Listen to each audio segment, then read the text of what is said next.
Hi, my name's Barry Crampton. Today I'm going to show you around our Mercedes Vito.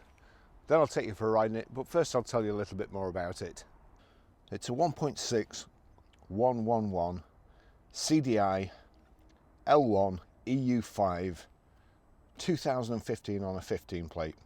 One owner from new, full service history. It's not ready for a service yet, but we will have it serviced before it goes out.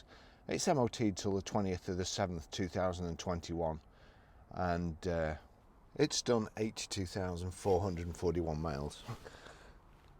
I can't help smiling when I drive one of these or see one of these, or we take one of them in stock. It reminds me of a very uncertain time in my life, but it turns out it was a good time and a good move. I'll tell you about it in a bit. So, I don't particularly like doing vans because there isn't a whole lot of spec on them usually. Big Mercedes emblem on the front, the grille that you used to have to pay a lot extra for or buy as an accessory to get the big Merc sign on. Now we've got a good solid full length roof rack on the top. If you need that, it's invaluable. If you don't, it just causes like a howling noise when you get above 40 miles an hour, but would probably cost a fortune to have it fitted, so a good accessory if you need it. It's got twin side loading doors, it's ply lined, has a bulkhead, twin barn doors, solid, no windows, so harder for people to see what you're carrying and not as easy to break in. The doors fold to 90 degrees and then out to 180 degrees. Makes it easier loading, reversing up to a loading bay or getting a forklift truck up to the back. Size, right, from side to side.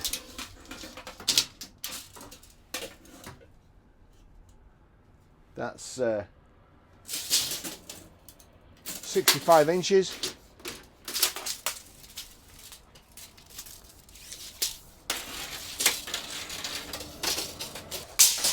About 90 inches in length up to the bulkhead, and height is approximately 4 foot.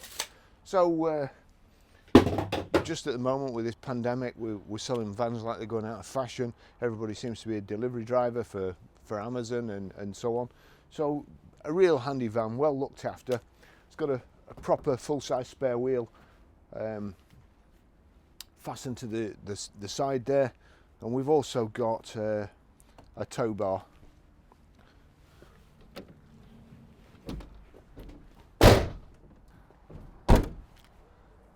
I'll just take you for a ride in it.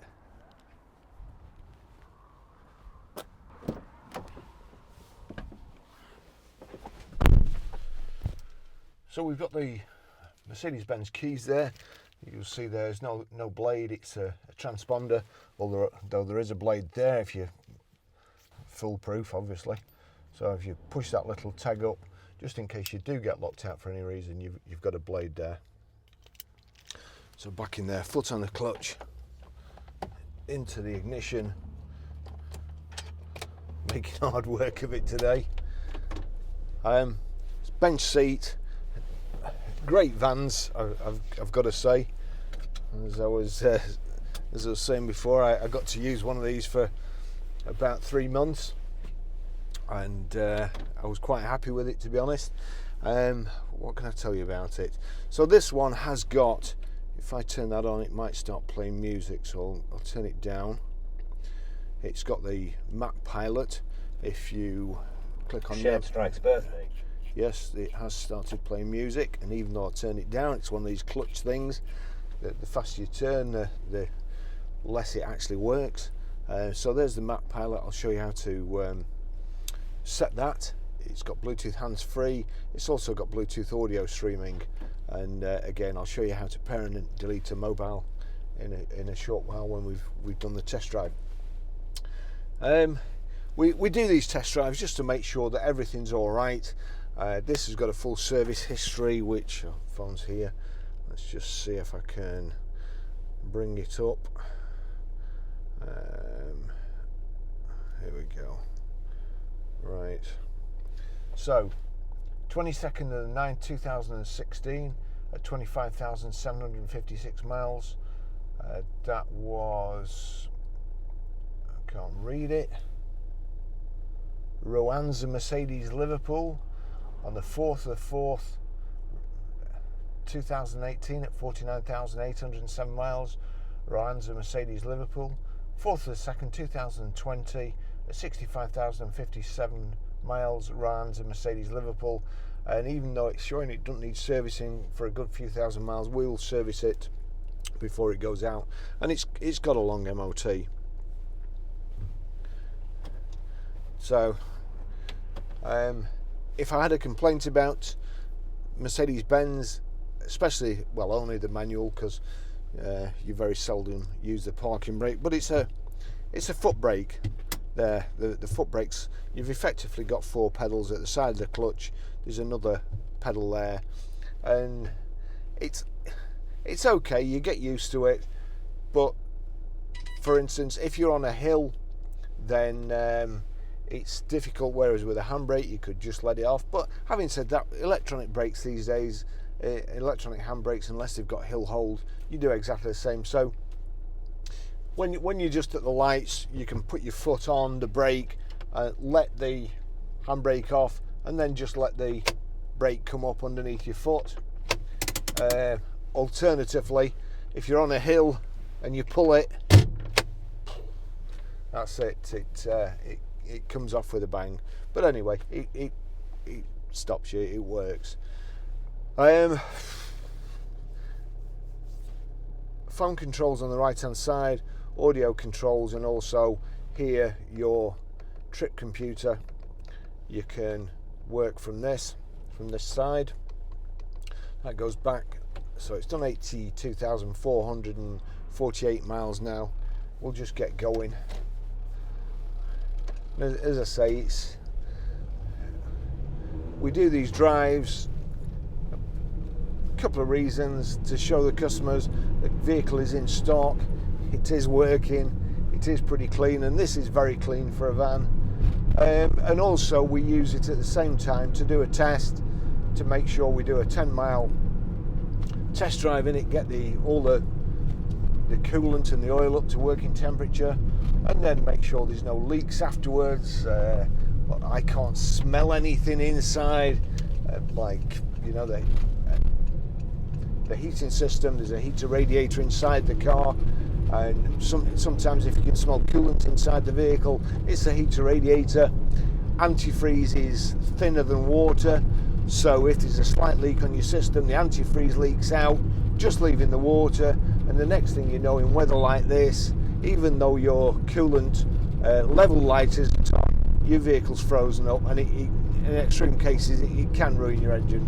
So all stuff that you pick up after 50 years in the motor trade is what I'm looking for. Knocks on the steering wheel, rattles, you can't help that in a van, unfortunately. This vehicle's got a bulkhead, so it's quite good. You can control the climate. Heats up fairly quickly rather than having to heat the whole back up, and your cargo of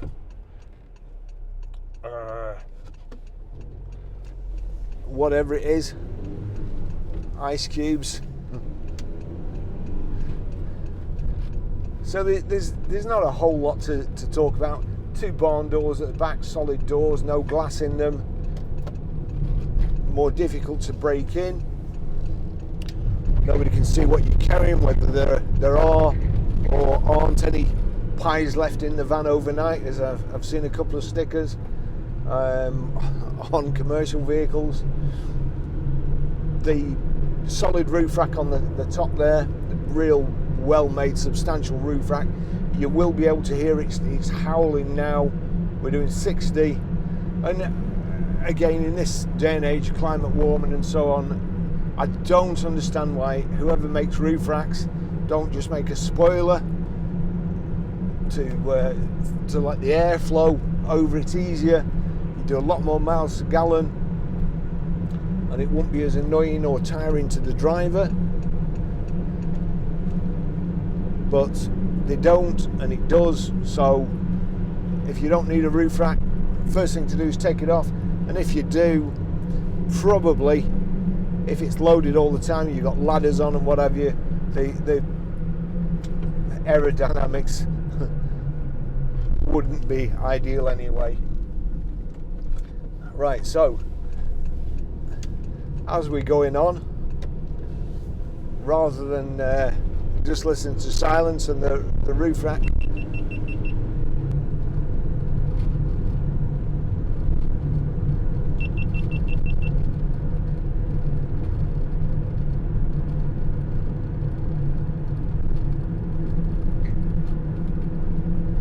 that's 2 cameras that have just been charged, both gone off.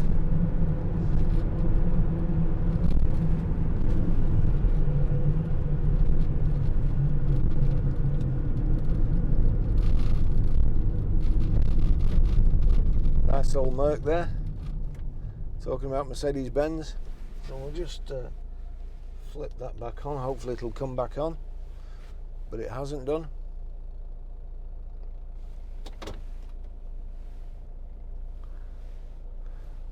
Oh well.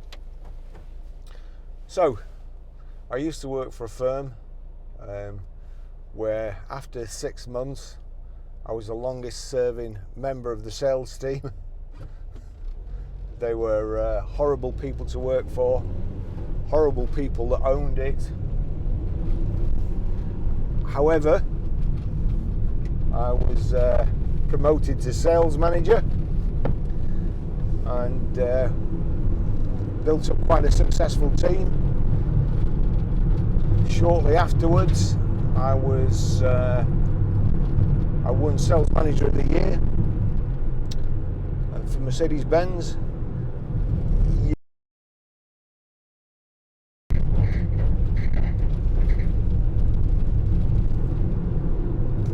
Look at this now, it's absolute carnage. Nobody can get in the right lane, and even the bloke who cut in won't let them get across. What a pair of lunatics.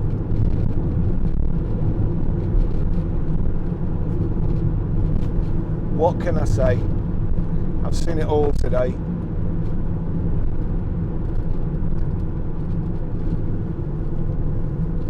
Anyway, so won Sales Manager of the Year. We had a great team, we had lots of fun. My boss,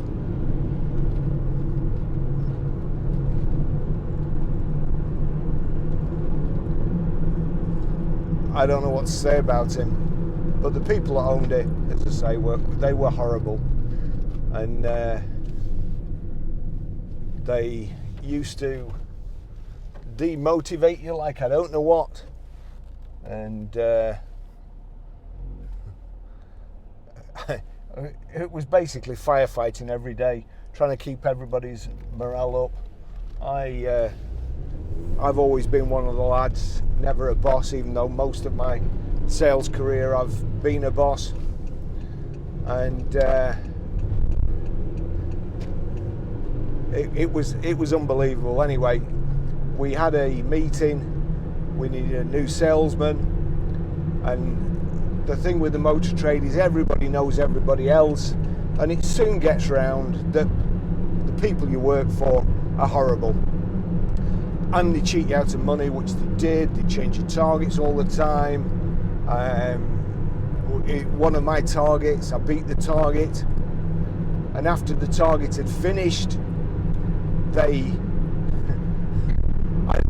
I'd beaten the target by £1,000. It was a finance target, and after it had finished, in fact I think it was 16 days after it had ended, the competition had ended, they wrote to me to say that my target had been too easy.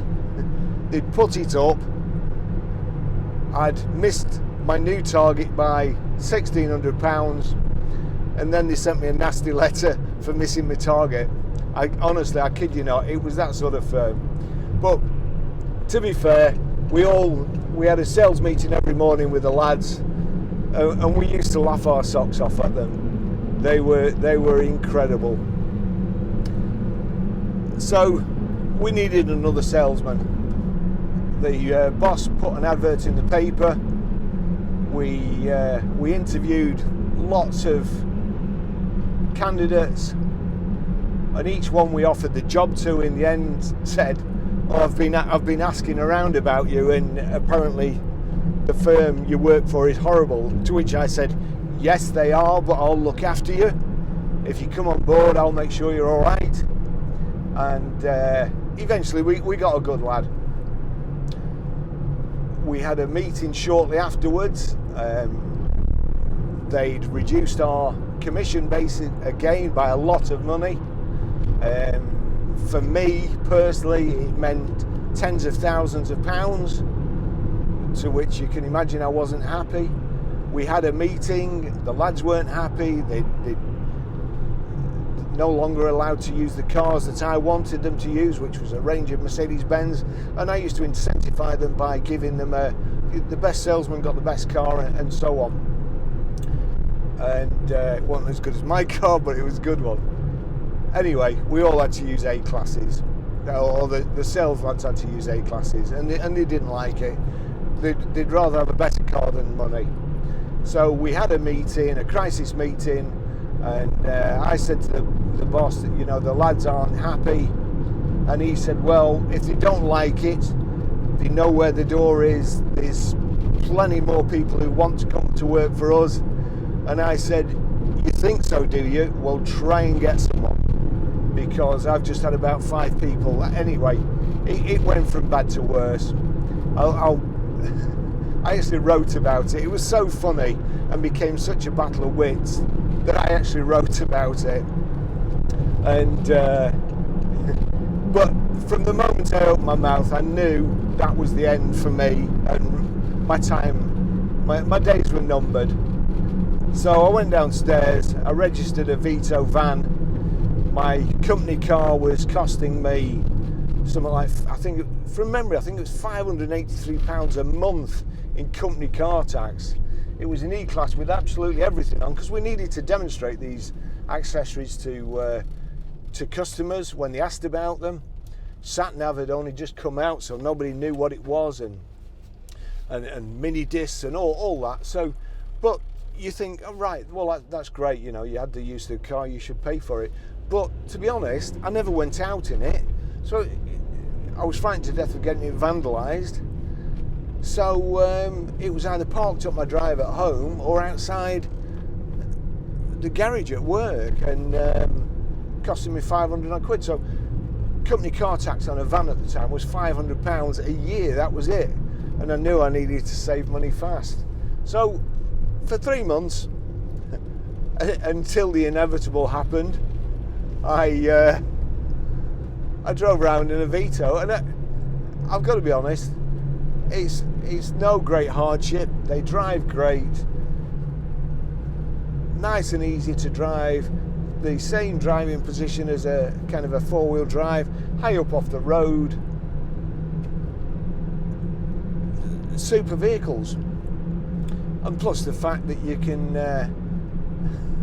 I managed to get all my stuff that I kept at work back home, so that when we did part company, anything I needed to take home I could just put in my pocket without carrying a cardboard box out with your belongings. And when I left there, that was when I started on my own. And I wouldn't say I've never looked back, because I really enjoyed working. I really enjoyed the frantic pace of a Mercedes-Benz dealership, and the lovely and varied customers we had, and the great staff we had. I look back on it, even with that, with fond memories, and I look back even more at when the person who owned the garages came to see me to beg me to take the job, well, to take dealer principal's job. I was sales manager. I didn't want to be dealer principal because you just sat in an office all day. And I told him what I thought of him and what he could kiss. So I actually have fond memories of Vito's, and we had a commercial sales guy who was a bit of a character. He always used to call them Vintos, and we sold a lot of them. They're very, very popular. So I can thoroughly recommend them for whatever you want to do, whether it be work or a hobby or to convert to a day van. I'd go anywhere in one of these. Thanks for watching. We should have a 4.4 Range Rover in this week, another Freelander. We've actually got 4 of these, so I probably won't be doing a video of all 4. It will be, in fact I must make a note of that right at the beginning. So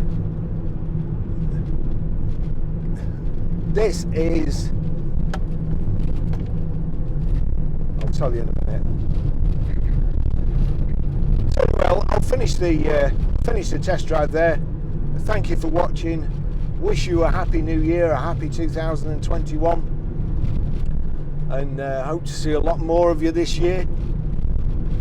Give our website a look over, ggcars.co.uk, and just let us know if we can help you. Thanks for watching.